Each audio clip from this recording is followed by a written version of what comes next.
وَلَقَدْ جِئْتُمُونَا فُرَادًا، بے شک آج تم ہمارے پاس اکیلے آ گئے ہو نا، کما خلقناکم اول مرہ، جس طرح ہم نے تمہیں پہلی دفعہ پیدا کیا تھا.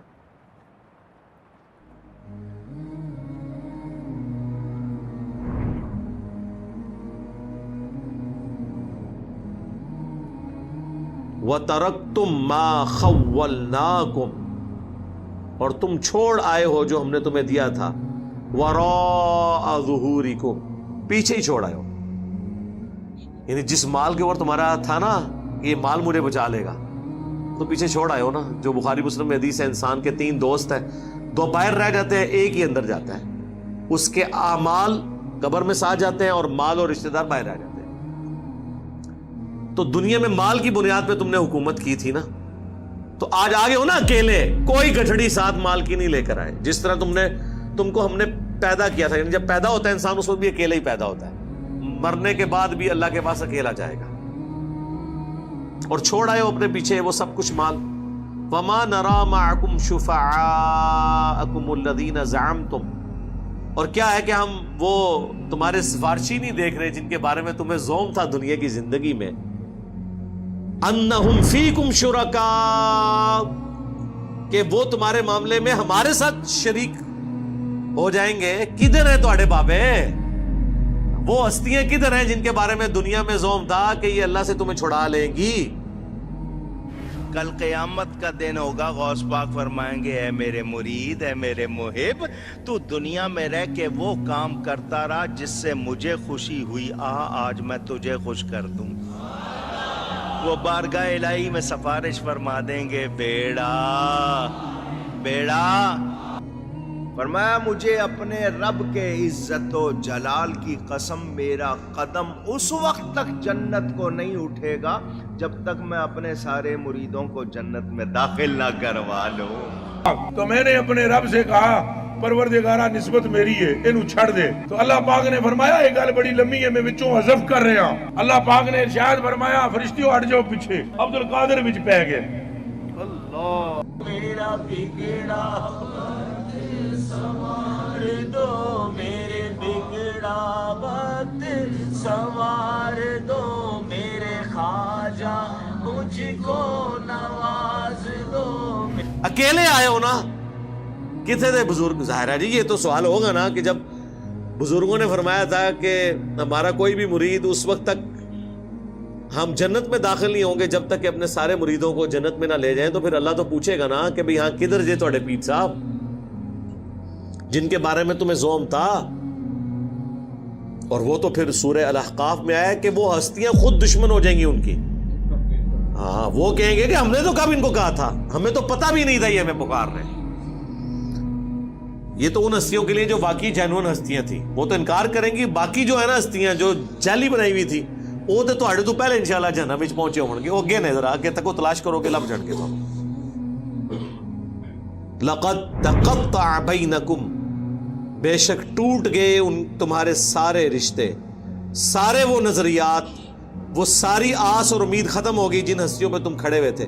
وَضَلَّ عَنْكُمْ مَا كُنْتُمْ تَزْعُمُونَ، اور تمہارے ہاتھوں سے جاتی رہی وہ تمام باتیں جو تم دنیا میں دعویٰ کیا کرتے تھے. اس کو وہ اردو میں کہا جاتا ہے ہاتھوں کے طوطے اڑ جانا. ٹھیک ہے، طرح نکل جانا ایک دم بندے تھا، ایک ہی ہو گیا. میرا خیال ہے اگر کسی شخص کو مرنے کے بعد اس طرح کا معاملہ ہو، اس سے بہتر نہیں ہے کہ وہ قرآن ترجمے سے پڑھ کے دنیا میں ہی آخرت کی فلم دیکھ لے اور بچ جائے. ٹھیک ہے، جس طرح یہاں بھی دنیا میں اگر کسی شخص کو ہم بتائیں کہ بھائی دیکھو یہ ویڈیو دیکھ لو سی سی ٹی وی کیمرے میں، کل ایک شخص یہاں سے گزر رہا تھا، گیٹ کراس کرتے ہوئے اس کا ہاتھ گیٹ کو لگ گیا، یہ گیٹ ارتھ ہوا ہوا ہے. وابڈا والوں کو ہم نے اطلاع کی ہوئی ہے لیکن ابھی تک یہ ٹھیک نہیں ہوا. یہ دیکھو اس کی لاش کل اٹھانی پڑی. کیا خیال ہے دنیا میں کسی کو یہ ویڈیو دکھائی جائے، وہ گیٹ وابڈا والے گارنٹی بھی دے دینا کہ اس میں کرنٹ نہیں ہے، لوگ کہیں گے جناب ایتھو تے گزرنا نہیں، کوئی دوسرا راہ دسو سانو. یہی ہوگا نا، کیونکہ جان کا خطرہ ہے، جہاں پر ایمان کا خطرہ ہے. اور بلکہ یہ بات کرتے ہوئے اگر کوئی شخص تھوڑے سخت لہجے میں بھی بول دے، ایک دو گالیاں بھی ساتھ نکال دے، کہ فلانے ٹھنگیا تو اتو چلے آتا دیکھ کل بندہ ایسا مار گیا, تو اس شخص کو اس کی گالیاں بھی یاد نہیں رہیں گی, بلکہ وہ کہے گا تو میرا محسن ہے کہ تو نے مجھے بچا لیا ہے, 3 گالیاں اور نکال کے مجھے بچاتا تاکہ مجھے یقین آ جائے کہ میں نے یہاں سے نہیں گزرنا. یہی ہے نا. لیکن دین کی بات آپ کسی بھی انداز میں ان کو کریں, گال بڑی سخت ہے, چلو جی یار گل کا انداز سخت ہے, گل تو ٹھیک ہے نا, نہیں گل بھی نہیں مننی, نہ منو, جاؤ چمڑ جاؤ جا کے. تو اللہ تبارک و تعالیٰ نے آخرت کی فلم پہلے ہی چلا دی ہے, یہ ہوگا, یہ رزلٹ نکلے گا. اسی لیے آپ دیکھیں جتنے لوگ دوسرے ملکوں میں بیٹھے ہوئے ہیں, پاکستان میں تو ان کے آباء و اجداد کو کبھی توفیق نہیں ہوئی قرآن پڑھنے کی. وہاں جاتے ہیں جب تھوڑی لادینیت دیکھتے ہیں, تھوڑا سا اپنے آپ کو جھنجھوڑتے ہیں کہ ہم نے اپنے ریلیجن کی طرف واپس آنا ہے, اپنے آپ کو مصروف کرنے کے لیے قرآن پڑھتے ہیں. جب قرآن پڑھتے ہیں تو ان کے طوطے باقی اس طرح ہی اڑتے ہیں جس طرح آخرت میں بابوں کے مارنے والوں کے اڑیں گے. اوکے یار یہ قرآن تو کچھ اور لکھا ہوا ہے. ہمارے ایک قریبی دوست آفس کے, ان کے چچا یہ ماموں لگتے تھے, تو ان کو ہارٹ اٹیک ہوا. ایک بار ہوا, خود ڈاکٹر تھے, 2 بار ہوا, پھر ڈاکٹرز نے کہا کہ جناب آپ تیسری دفعہ ہوتے تو تسی ایکسپائر ہو جانا ہے. اب جب کسی کو بتایا جائے کہ بھئی کام تہاڈا نیڑے ہے, تیاری کر لو, وہ پھر ڈاکٹر بھی ہو, وہ اس چیز کو سمجھتا بھی ہو. یہ میں 2006-07 کی بات کر رہا ہوں. وہ جی انہوں نے قرآن جو ہے نا ترجمے سے پڑھنا شروع کر دیا. سوری خالو تھے, وہ ماموں نہیں تھے, خالو تھے. قرآن ترجمے سے پڑھا, احمد صاحب بریلوی صاحب کا ترجمہ. بریلوی تھے تو ظاہر ہے انہوں نے مرنے سے پہلے بریلویت کی تیاری کرنی تھی نا, ظاہر ہے, کیونکہ محلے کی مسجد بریلویوں کی تھی. یہ ہوتی ہے ہماری تحقیق.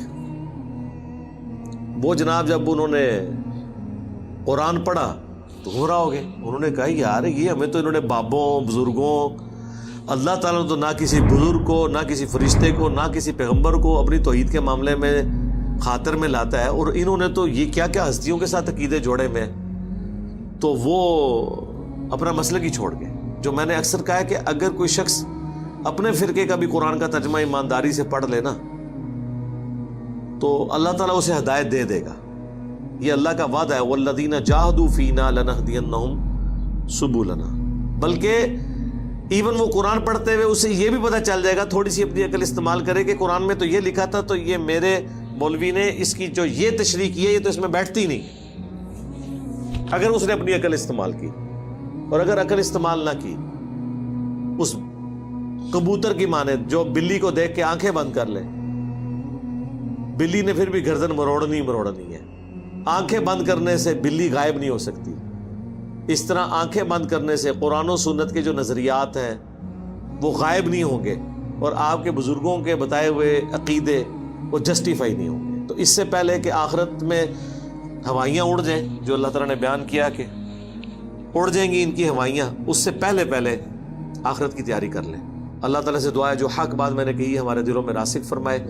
اگر جذبات میں میرے منہ سے کوئی غلط بات نکل گئی تو اللہ تعالیٰ ہمارے دلوں سے دھو ڈالے اور ہمیں معاف بھی کر دے. ہمیں کتاب و سنت کی تعلیمات پر عمل کر کے دوسرے بھائیوں تک پہنچانے کی توفیق عطا فرمائے. سبحانک اللہم و بحمدک, اشہد ان لا الہ الا انت, استغفرک و اتوب الیک, وما علینا الا البلاغ المبین. جزاکم اللہ خیرا. آمین.